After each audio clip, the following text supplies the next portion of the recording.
अलौली विधानसभा क्षेत्र से जदयू उम्मीदवार रामचंद्र सदा ने जनता के समर्थन के लिए आभार व्यक्त किया। उन्होंने कहा कि लोगों ने उन पर भरोसा दिखाया है और उन्हें अपना आशीर्वाद दिया है।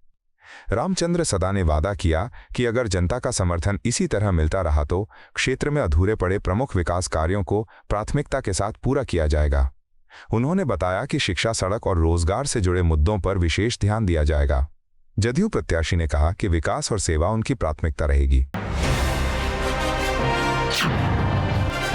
लखनऊ में प्रधानमंत्री उज्ज्वला योजना के तहत गैस सिलेंडर रिफिल सब्सिडी वितरण कार्यक्रम के दौरान मुख्यमंत्री योगी आदित्यनाथ ने राज्यवासियों से स्वदेशी अपनाने की अपील की।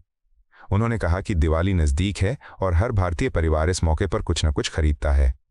ऐसे में लोगों को चाहिए कि वे देशी कारीगरों और स्थानीय उद्यमियों द्वारा बनाए उत्पादों को प्राथमिकता दें।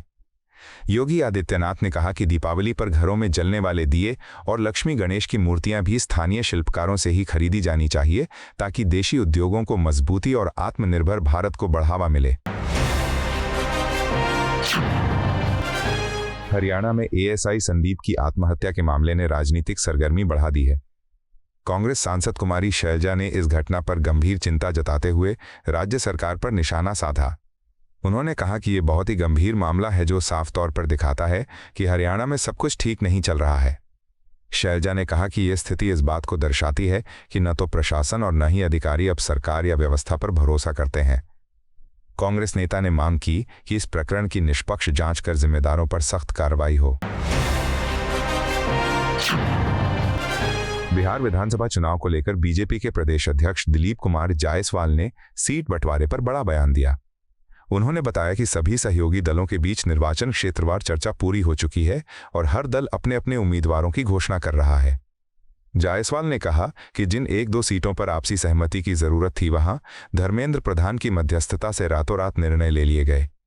उन्होंने स्पष्ट किया कि 242 सीटों में से अधिकतर पर सहमति बन चुकी है और एनडीए एकजुट होकर चुनाव मैदान में उतरने को तैयार है। शिवसेना यूबीटी प्रवक्ता आनंद दुबे ने बिहार में एनडीए के सीट बंटवारे पर टिप्पणी करते हुए गठबंधन के भीतर असंतोष की बात कही। उन्होंने कहा कि एनडीए ने कुछ सहायक दलों को सिर्फ 6-6 सीटें दी, हैंसबकी अधीनस्थ समूहों को नजरअंदाज कर दिया गया है। दुबे ने कहा कि कुशवाहा और जीतन राम मांझी जैसे नेता इस वितरण से नाखुश हैं।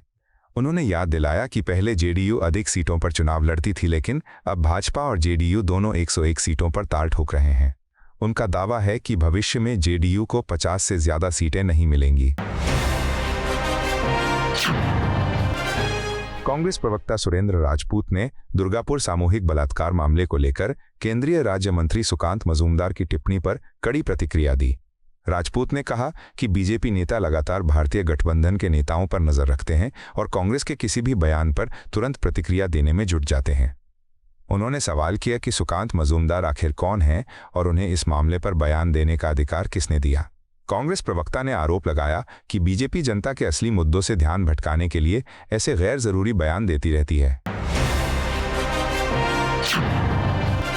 दिल्ली भाजपा अध्यक्ष वीरेंद्र सचदेवा ने सुप्रीम कोर्ट द्वारा दिवाली पर हरित पटाखों की अनुमति दिए जाने के फैसले का स्वागत किया। उन्होंने कहा कि भारतीय जनता पार्टी हमेशा मानती रही है कि दिवाली जैसे त्योहारों पर बच्चों को अपनी संस्कृति और परंपराओं से जुड़ने का अवसर मिलना चाहिए।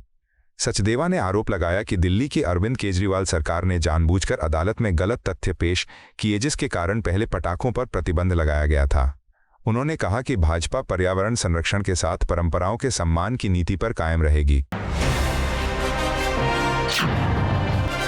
बिहार विधानसभा चुनाव के बीच केंद्रीय मंत्री गिरिराज सिंह ने एनडीए की जीत को लेकर बड़ा दावा किया है। उन्होंने कहा कि इस बार बिहार में सभी रिकॉर्ड टूट जाएंगे। 2010 में जेडीयू और भाजपा ने मिलकर 206 सीटें जीती थीं, जबकि 2025 में ये आंकड़ा 225 तक पहुंचेगा। गिरिराज सिंह ने कहा कि महागठबंधन के पास न कोई नेता है, विजन एजेंडा।